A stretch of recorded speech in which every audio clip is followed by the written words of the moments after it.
వీళ్ళంతసేపు వీళ్ళనే విమర్శిస్తున్నారు కదా, మతపరమైన విద్వేషాలు రెచ్చగొడుతున్నారు, అంటే వేరే వాళ్ళు బతకొద్దా ఇలాంటి రకాలుగా విమర్శిస్తున్నప్పుడు సరైన సమయం అదును చూసి ఇక్కడ యావత్తు ఇక్కడ పేద గిరిజనని వాడుకున్నారు, సిక్కులను కూడా వాడి ఆయన అటాక్ చేశారు. చెయ్యాలి.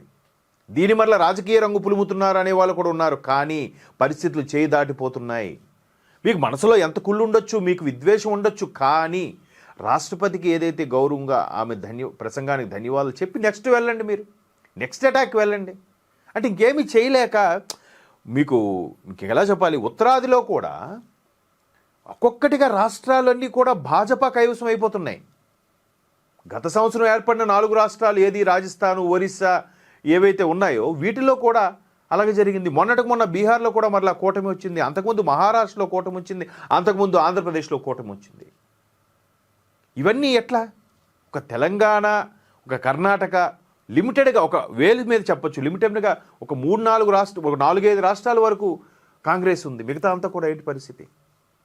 సో ఇక్కడ ఆయన ప్రధాని ఎంతవరకు ఓపిక పట్టి ఒక్కసారిగా ఓపెన్ అప్ అయ్యారు.